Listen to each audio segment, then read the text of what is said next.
नमस्कार दोस्तों, मेरा नाम है परवीन शर्मा और आप देख रहे हैं परवीन शर्मा एडवाइस चैनल। दोस्तों, 2/7/2024 की घटना जो हुई, जिसमें 121 लोग मारे गए, जिसमें 116 महिलाएं थीं और बाकी के बच्चे और 3 बुजुर्ग थे। परंतु दोस्तों, सवाल यहाँ पर ये नहीं है कि 121 लोग मारे गए। वो तो जिन लोगों को मरना था, वो तो इस बाबा के कारण इस दुनिया से चले गए। परंतु सबसे बड़ा कारण यहाँ पर ये उठता है कि ये बाबा अभी तक पकड़ में नहीं आया है, ना पुलिस ने इसको उठा करके अंदर डाला है। आखिर ऐसा क्यों हो रहा है कि ये बाबा जो है खुलेआम घूम रहा है या अपने घर में आराम की ज़िंदगी काट रहा है? क्योंकि ये जो घटना हुई है, ये इस बाबा के चक्कर में हुई है दोस्तों। इसको तत्काल सब पुलिस को उठा के जेल भेज देना चाहिए और इसका जेल जाना बहुत ज़रूरी है। इस घटना को आज 5 से 6 दिन हो चुके हैं, परंतु अभी तक इस बाबा के ऊपर कोई बड़ा एक्शन नहीं हुआ है। हमारी योगी सरकार, हमारे उत्तर प्रदेश के मुख्यमंत्री श्री आदित्यनाथ योगी जी इसको तत्काल ही अंदर कराएं, क्योंकि ऐसे बाबाओं का अंदर होना जरूरी है। इस बाबा के बारे में बहुत कुछ सुनने में आ रहा है। ये बाबा गलत कामों में, क्राइम वगैरह में भी ये मौजूद रहता था और ऐसे भी संगीन अपराध इस व्यक्ति ने करे हैं और यौन शोषण के मामलों में भी इसके ऊपर मुकदमे दर्ज हैं। पहले ये पुलिस में था, वहां से इसने बीआरएस ले लिया, बीच में नौकरी छोड़ दी और लोगों को पागल बनाने का धंधा इसने शुरू कर दिया। और सबसे दुख की बात दोस्तों ये है, लोगों को पागल बनाने का जो धंधा इसने स्टार्ट करा, वो धंधा चलने भी लगा। 2-3 लाख 5 लाख लोगों से जुड़ गए। आज की डेट में इसके पास 400-500 करोड़ की संपत्ति है, लगभग, ज्यादा भी हो सकती है।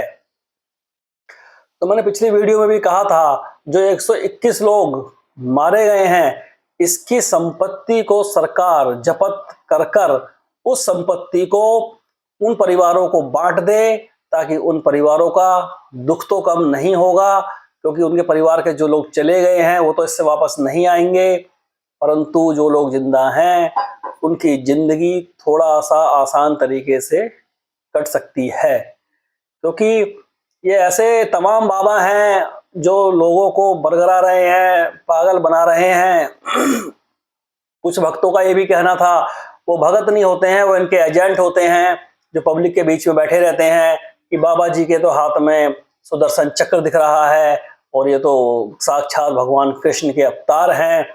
अब बताइए दोस्तों, सबसे बड़ी गलती तो मैं उन लोगों की मानता हूँ, उस जनता की मानता हूँ जो इनके अंधविश्वास में आ जाती है।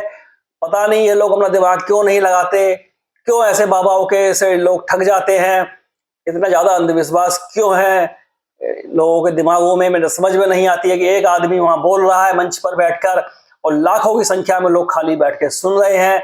खासकर हमारी माताएं, हमारी बहनें, इनको तो ऐसे बाबा बहुत जल्दी विश्वास में ले लेते हैं। 4 बातें सिखाने को पढ़ाई कि तुम्हारा साथ ये है, ये दिक्कत है, वो है, ये दुनिया भर की बातें अपने हिसाब से पढ़ा देते हैं ये, और उनको अपनी बातों में ले लेते हैं।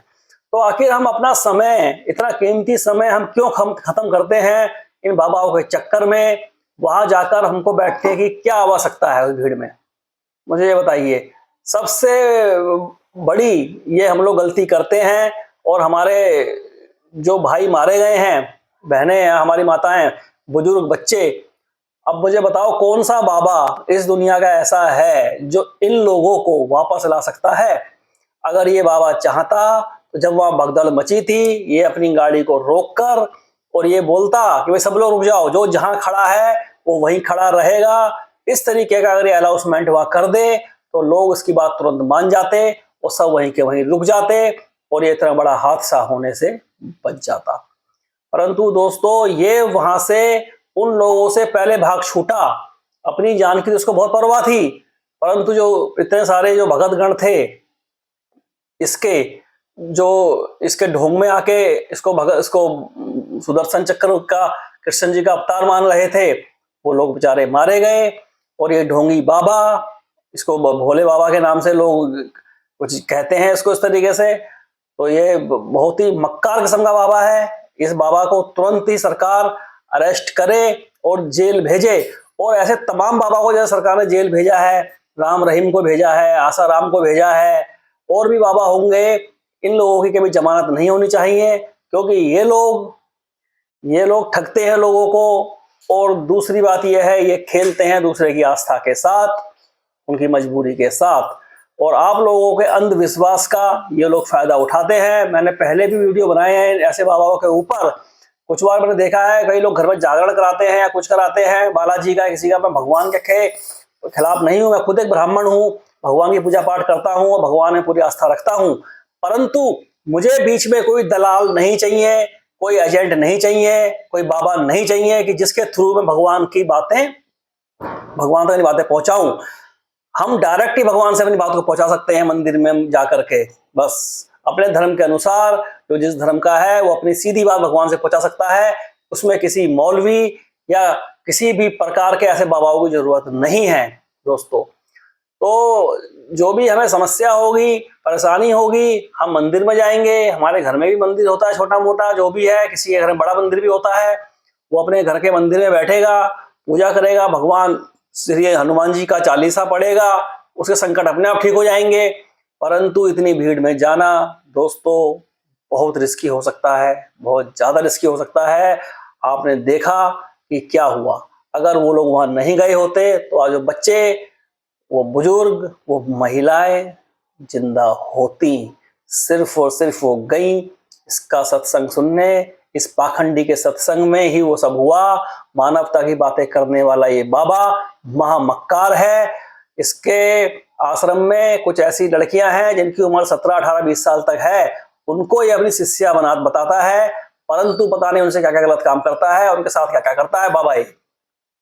इस तरीके की सुनवाई भी न्यूज चैनल के द्वारा आ रही है। तो मेरा आपसे ये कहना है, ये तो ऐसा एक बाबा नहीं है, ऐसे हजारों बाबा हैं।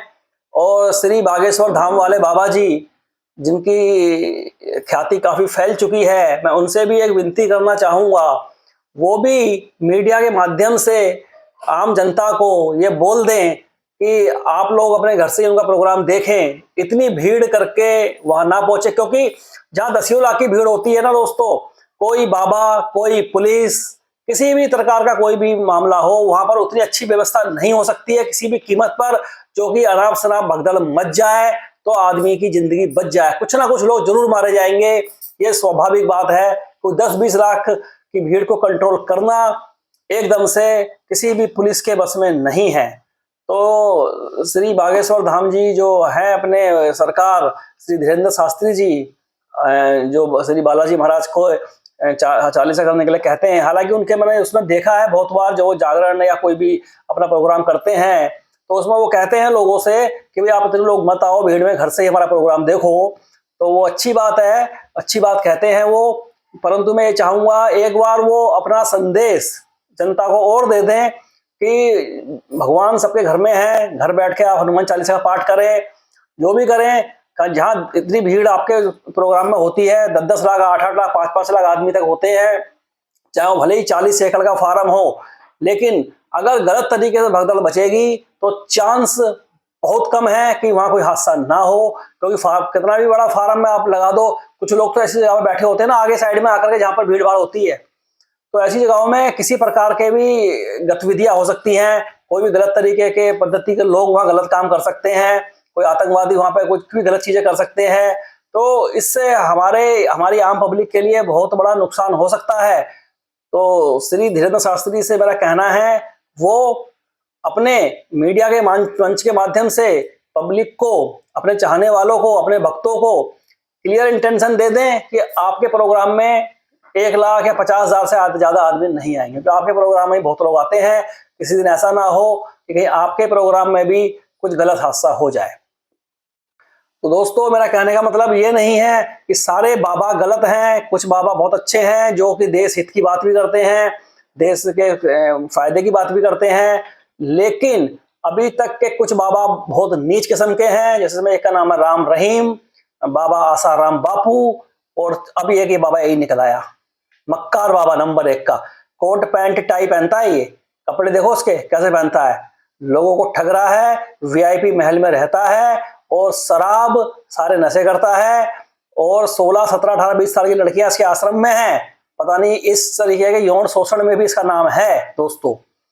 तो इस बाबा को तो मैं स्पेशल बोलूंगा सरकार से, श्री आदित्यनाथ योगी जी जो अपराधियों को खत्म करने में स्पेशलिस्ट माने जाते हैं, इस बाबा को तो तत्काल उठा के अंदर डाल दें, क्योंकि ये 121 लोगों की मौत का जिम्मेदार है, जिसमें 5-4 तो छोटे छोटे बच्चे भी हैं बहुत सारे। अब बताओ, वो बच्चे जिन्होंने अभी दुनिया को ढंग से देखा भी नहीं था और वो दुनिया छोड़कर चले गए, उनके माता पिता वो लेडीज हैं, उन लेडीजों में कोई किसी की माँ होगी, किसी की बहन होगी, किसी की बीबी होगी, कोई यंग होंगी, कोई लड़की बुढ़ी होगी, हर तरीके के लोग थे उसमें उम्रदार।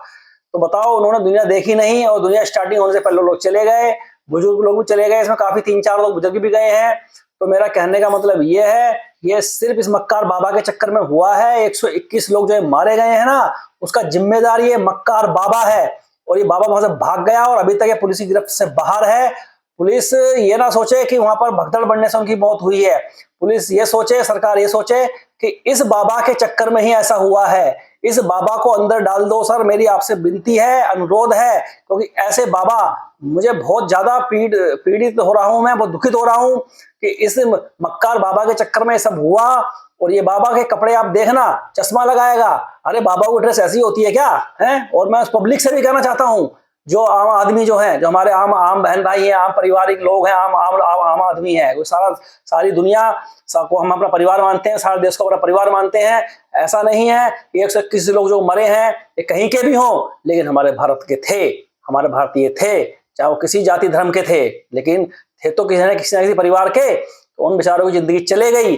अब उनको बताओ बाबा क्या दे रहा है? तो मेरा सरकार से निवेदन है, बाबा की संपत्ति को जब्त करके, कुड़क करके, और वो पैसा इन 121 लोगों में तत्काल बांट दें, ताकि उनके परिवार का कुछ भला हो सके। जो सरकार देगी उससे कुछ नहीं होगा, जब इसकी संपत्ति बिककर और वो पैसा उनमें नहीं बटेगा, और इसको बिल्कुल गरीब कर दें इस बाबा को और जेल के अंदर डाल दें, तब इसको पता लगेगा कि गरीबों को पागल बनाना कितना गलत है। क्योंकि इसके सत्संग में जितने लोग बैठे थे वो बेचारे लेबर मजदूर टाइप के लोग थे। 90% लोग उस सत्संग के अंदर गरीब थे, जिनका जो इस उम्मीद से आए थे कि बाबा के सत्संग में जाएंगे, इस बाबा की फर्जी बातें सुनेंगे और जा करके फिर हमारा कुछ भला हो जाएगा। उल्टा भला तो हुआ नहीं, हाथ जिंदगी से उनको धोना पड़ गया दोस्तों। और इससे भी बड़ी घटना हो सकती थी। ये तो 121 लोग ही मारे गए हैं, 1 लाख से ऊपर की भीड़ थी वहां, पता नहीं क्या हो सकता था, आप खुद लगा लें। लेकिन 121 लोग भी जो दुनिया छोड़कर चले गए, ये भी कम नहीं है, ये बहुत बड़ी घटना है। तो उसकी संपत्ति को बेच के, कुड़क करके, उनके परिवार में जो लोग अब मौजूद हैं उनको सब कुछ दे देना चाहिए, ताकि इस बाबा की सजा यही है, और उसके बाद इसको फांसी पर लटका दो या इसको उम्र कैद की सजा दे दो इस बाबा को। दोस्तों मेरा दिमाग बहुत ना टेंशन में आ गया और मैं समझ नहीं पा रहा हूँ कि मैं अब इसके लिए क्या क्या बोलूँ। अब एक सामाजिक चैनल है मेरा, इसमें मैं बहुत ज्यादा गलत बातें नहीं बोल सकता। मेरा मन तो ये कर रहा है इसको मैं उल्टी सुल्टी गालियां बक दूं, लेकिन मैं बक नहीं पाऊंगा, क्योंकि फिर ये एक अच्छी बात नहीं है मेरे चैनल के लिए, मेरे लिए। लेकिन मैं मन बहुत दुखी है इस घटना से। ठीक है दोस्तों, नमस्कार, और इस वीडियो को लाइक और सब्सक्राइब जरूर कर दें, ताकि इस पागल बाबा की, इस पाखंडी बाबा की ये बातें जो मैंने बोली है ना, सरकार तक पहुंच जाए। सब्सक्राइब करने को, लाइक करने को, शेयर करने को मैं ज्यादातर वीडियो में कहता नहीं हूं, मगर इस वीडियो में सिर्फ इसलिए कह रहा हूं कि ये बातें मुझे अपनी सरकार तक पहुंचानी है, ना कि मुझे। और सरकार से भी मैं कहना चाहूंगा, इस मैटर को लेके, चाहे वो बीजेपी हो, चाहे कांग्रेस हो, या समाजवादी पार्टी हो, या अदर कोई दल हो, राजनीति बिल्कुल ना करे। इसको दया दृष्टि से इसको देखे, उन 121 परिवारों को देखे। तो राजनीति करने के लिए और भी बहुत सारी बातें हैं, ये नहीं है कि हम इन तरीके की बातों पर राजनीति करेंगे। ये एक बहुत पीड़ित बात है, वो लोग बहुत पीड़ित पक्ष है, वो भोले भाले लोग जो जाके वहां बैठते हैं, क्योंकि हमारे देश के भोले भाले लोग हैं वही बैठते हैं ऐसे सत्संगों में जाकर के। कोई पढ़ा लिखा समझदार भी नहीं जाता है, जाता भी हो 10 मिनट ज्यादा आ जाता है, वो उनके पास समय नहीं है बैठने का। दोस्तों मैं आपको बता दूं, मैं बिल्कुल नहीं जाता हूं ऐसे सत्संगों में, कहीं भी नहीं जाता हूं मैं, क्योंकि मुझे मालूम है ऐसी जगह पर घटना हो सकती है ना। मेरे पास इतना समय होता है, तो मैं आपसे भी कहूंगा, अगर आपके पास समय नहीं है तो आप समय निकाल के बिल्कुल ना जाएं। और समय अगर आपके पास है तब भी ना जाएं। उस बचे हुए समय में आप अपने बच्चों के संग रहें, अपने घर पे रहें, या अपने कहीं घूमने चले जाएं। जरूरी नहीं है इनकी फालतू की बातें सुनना, ये सब बातें हम पता है जो ये बताते हैं। ठीक है दोस्तों, नमस्कार।